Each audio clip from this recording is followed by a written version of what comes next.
Hi everyone, I'm OCaml, and in this talk I'm going to talk about some work I've been doing as part of my PhD and that managed to escape into the actual world of real OCaml programs. So I'm going to talk about what we achieved, how it works, and how it might be useful. Also, I want this talk to be really accessible, as it can be. So don't hesitate to ask questions during the talk, if you have some. So actually the history of this work is a bit interesting. It's a story of formal verification effort about a specific algorithm, and the initial motivation for that work was because this algorithm was used in the implementation of Coq, a proof assistant that we use for our research. And the algorithm sits in the part of the trusted piece of code that you have to make sure it doesn't contain bugs in Coq. So there was really strong motivation for us to try to have a formally verified version of this algorithm. So we started doing that. And before we got to the point of having an algorithm we could completely use in Coq, we got to a simpler version. And then by pure chance, I realized that, actually Dune, your favorite OCaml build system, just started using this algorithm and had their own implementation. And so at that point, we had this our own verified implementation of the algorithm, and we could just ship it into Dune and replace their existing implementation. And well, as a surprising but very nice side effect, it turned out that our implementation was 7 times faster than their existing one. It's surprising because, well, generally when you do formal verifications, people have an actual very optimized algorithm, and then that may have bugs, and then you formally verify one that doesn't have bugs, and it usually is 3 times slower. And in that case, it wasn't, so that was nice. And it's not completely luck. The fact that our version is is faster comes from the fact that we didn't only prove that our code is correct, but also that it has the right performance characteristics.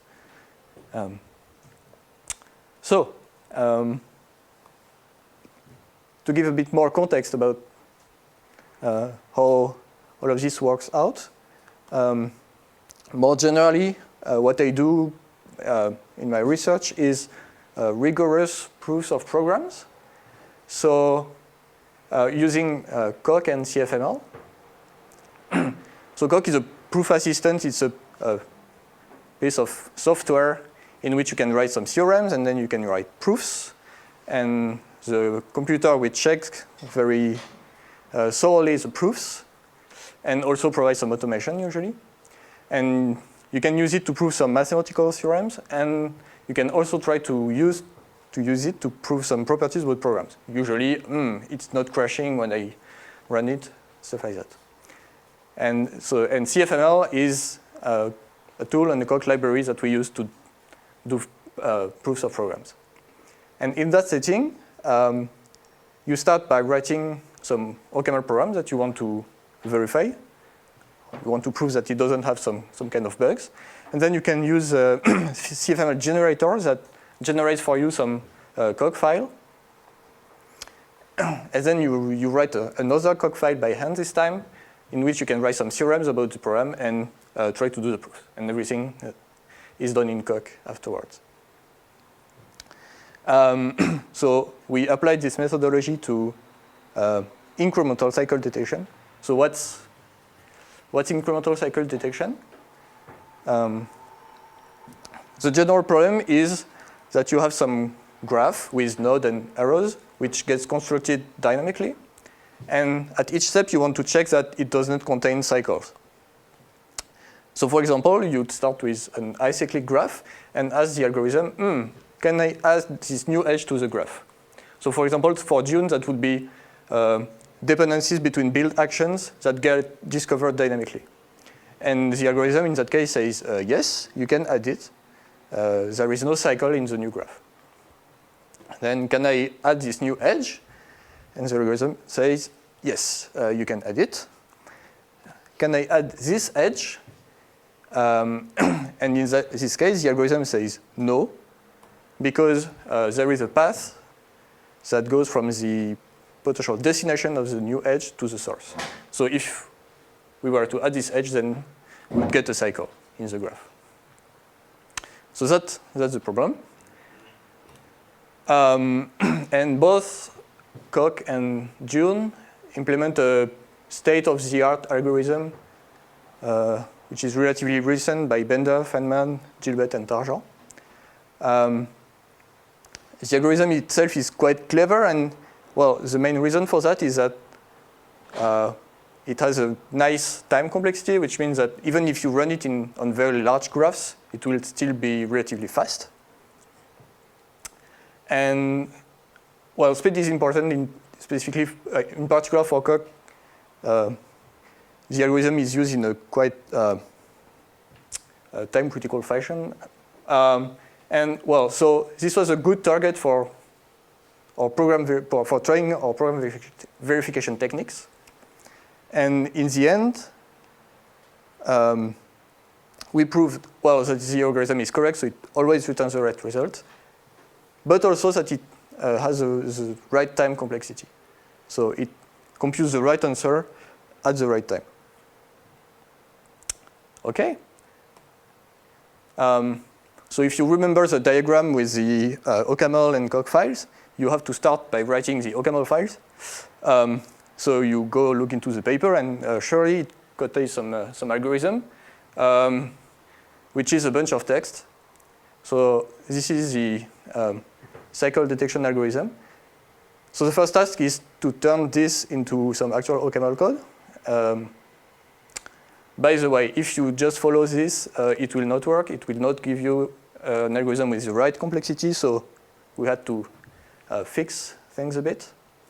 But in the end, we got around 150 lines of OCaml code. And well, if you want to use the library, what's important, it's more its interface. And something quite nice is that the interface is one function, the add edge or detect cycle function, which unsurprisingly takes a graph, 2 vertices, and then says, OK, I can add the edge. Or no, you cannot add the edge because it would create a cycle, and then you can get the cycle. Simple enough. And then we packaged things as they should, did the proofs, and got it merged into Dune. So it's actually surprisingly easy to do a pull request on Dune and get it merged.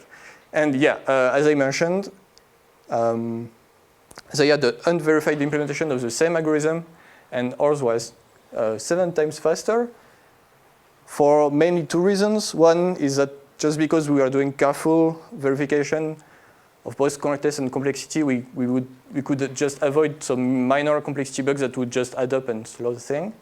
But also, more importantly, there is something which is quite vague in the paper, and if you just implement what is written, it would not really work in practice. So we clarified things a bit and made an algorithmic improvement that was also faster in practice.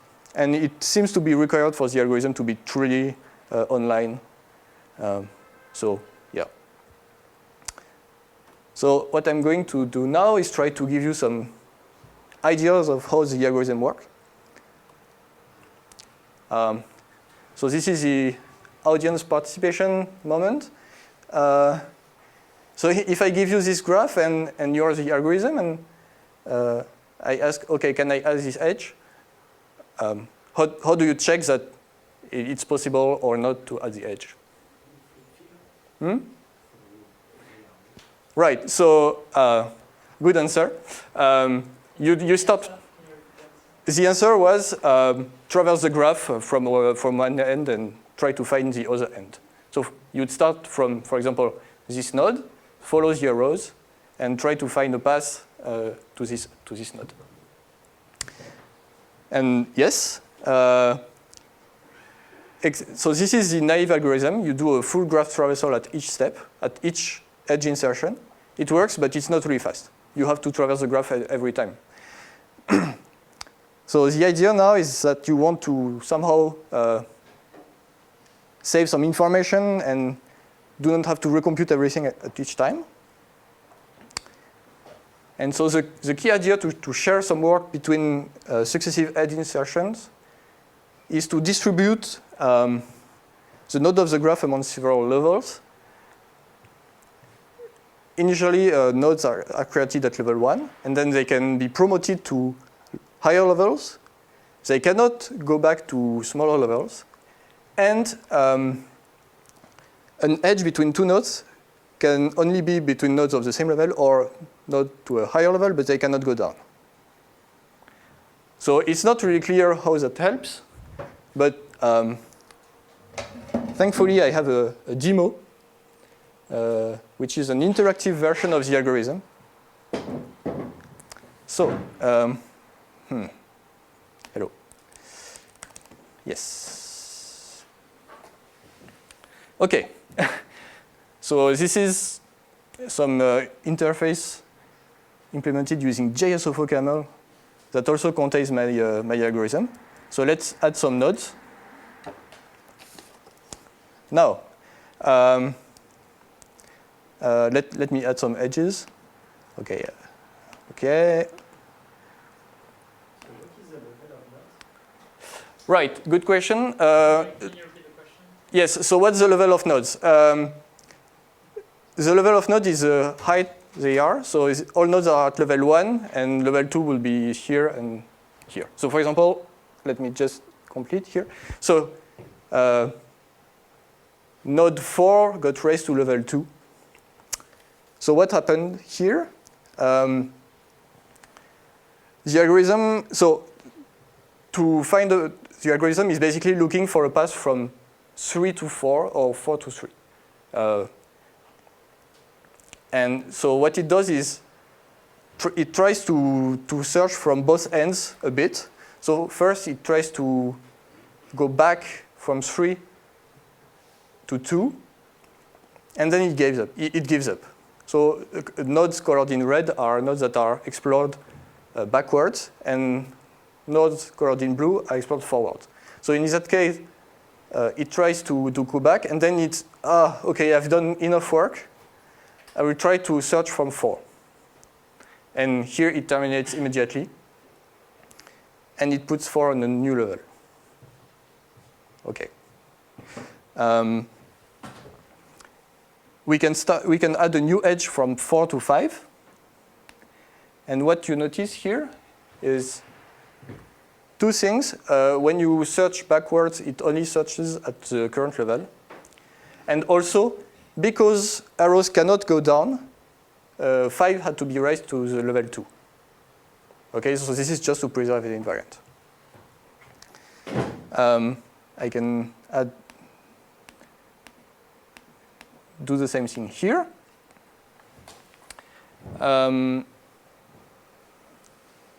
Okay, and what happens now if I add an edge from 5 to 6? It will have to raise every node that follows from 5 at the level 2. Okay?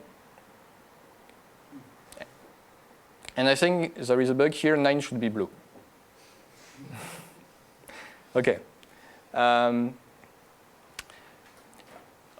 thing to point out is that because edge cannot go down, if I ask the algorithm, can I add an edge from 2 to 5? It says yes. It doesn't have to check anything, because there cannot be a path from 5 to 2 that would cross an edge downward. Okay, so if I say, okay, can I add this edge? It says yes. It doesn't do anything. Okay? And now finally, if I try to create a cycle, so I would add an edge here. What happens it will start going backwards a bit and says, I've done enough work.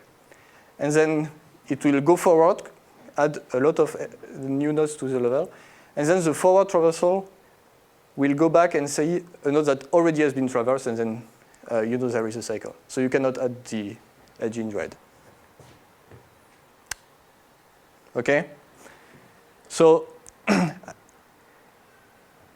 the conclusion here is that having several levels gets you one thing for free, which is if you want to add an edge which is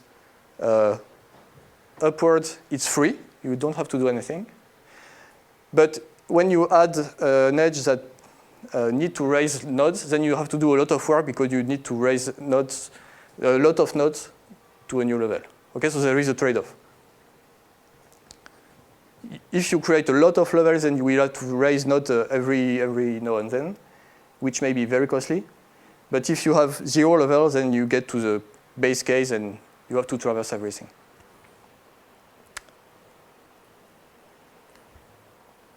So yeah, so I hope I gave you some intuition about what's the trade-off behind levels. And now the question is, okay, does it actually save something to do this kind of things? Yes, because it said so in the paper. And to decipher this, basically for a sparse enough graph, the average cost of adding a new edge is square root of m versus m for the naive algorithm. So square root of m versus m, okay, it's better. And also you should notice that the theorem that is proved here gives an amortized complexity bound. So it says, okay, if you want to have a bunch of edges, then in average it will cost something. In other words, it gives you some bound for adding a bunch of edge, but not for one. This is similar to the amortized complexity you have, for example, for data structures like dynamic arrays of vectors, where you have a very costly operation and a lot of cheap operations. And you want to say that in the end they even out, and the costly operation doesn't happen very often. And it's the same here. We have costly operations and cheap operations. Costly operations being when you raise a lot of nodes. And so the complexity bound you give at the end is an amortized complexity bound. How do we reproduce this kind of reasoning in COC, in our program logic? We use the very known fact that time is money. So what we say is that, now you have some time credits, some money. Every time in the proof that you want to say, I can run the program one step, you have to pay for one step. And also to reproduce this reasoning where you can amortize the cost of costly operation with the cost of cheap operations, you can store money in the graph for later. So if you are doing a cheap operation, you have extra money, you save it, you put it in the graph. And once you come to the very costly operation, you grab some money from the graph to pay for it. So that's how it works in the proof. And what you have to prove in the end is that you never run out of money. To go back on the demo. Yes, sorry. Up one more slide.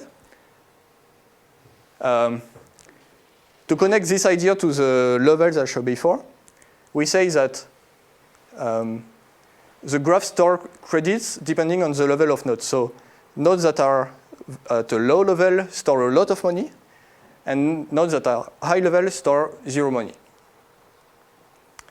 And also, you have to say that you don't have too many levels because you would have to pay a lot for the bottom level. So you have to maintain the invariance that, well, you have at least k+1 edges at level k, which means you don't have too many levels. And in practice, on that example, here you have 3 nodes at level 1. And I said the nodes at the bottom level have high credit, so you have $1 on each node, okay, and $0 on these nodes. So when you do this operation, nodes go up, and you get $3 back. So you can pay for raising these nodes. Okay, so this operation costs 0 virtually because you are able to get some money from the graph.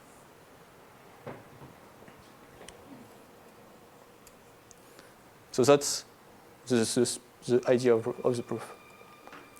And last scary slide.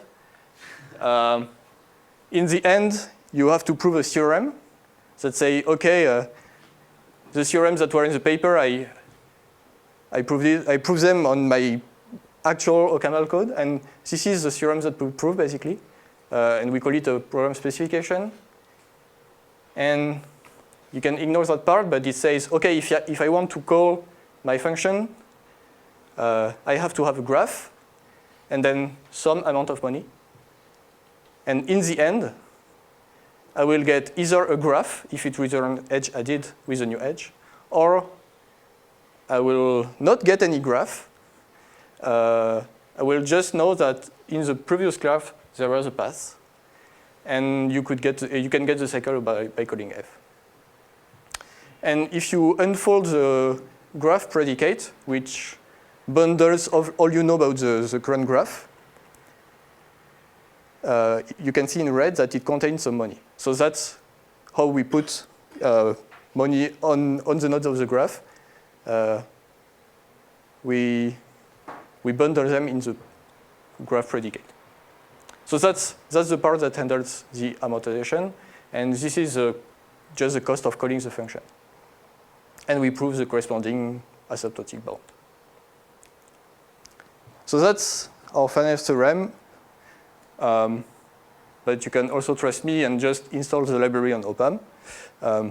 But yeah, everything is online, including some documentation, the interactive demo, you can play with it, and the proofs. Thank you.